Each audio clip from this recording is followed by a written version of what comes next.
మరో breaking news చూస్తున్నాం. దేశ రాజధాని ఢిల్లీలో మరో దారుణ ఘటన చోటు చేసుకుంది. కదులుతున్న స్లీపర్ బస్సులో 30 ఏళ్ల మహిళపై ఇద్దరు వ్యక్తులు సామూహిక అత్యాచారానికి పాల్పడిన ఘటన ఇప్పుడు తీవ్ర కలకలం రేపుతుంది. ఈ ఘటనకు సంబంధించి బస్సు డ్రైవర్ను, కండక్టర్ను పోలీసులు అరెస్టు చేశారు.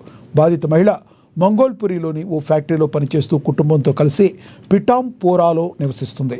రాత్రి విధులు ముగించుకుని ఇంటికి వెళుతున్న సమయంలో ఈ ఘటన జరిగింది. అయితే బస్సు దగ్గర ఉన్న వ్యక్తిని సమయం ఎంత అయింది అని మహిళ అడగగా దగ్గరకు రావాలని సంకేతం ఇచ్చిన అతడు ఆమెను బలవంతంగా బస్సులోకి లాగినట్లుగా ఫిర్యాదులో పేర్కొంది. అనంతరం బస్సులో ఉన్న ఇద్దరు వ్యక్తులు కదులుతున్న వాహనంలోనే ఆమెపై లైంగిక దాడికి పాల్పడ్డారని పోలీసులకు తెలిపింది.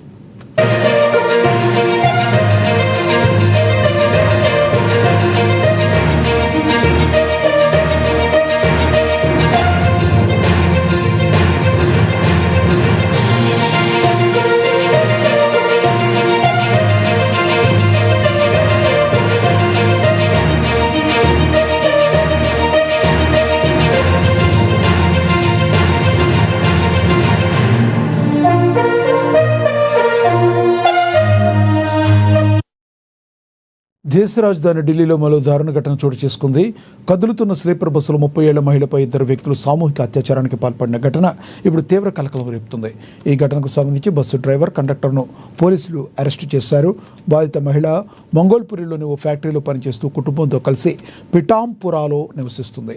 రాత్రి విధులు ముగించుకొని ఇంటికి వెళుతున్న సమయంలో ఈ ఘటన జరిగింది. అయితే బస్సు దగ్గర ఉన్న వ్యక్తిని సమయం ఎంత అయిందని మహిళ అడగగా దగ్గరకు రావాలని సంకేతం ఇచ్చిన అతడు ఆమెను బలవంతంగా బస్సులోకి లాగినట్లుగా ఫిర్యాదులో పేర్కొంది.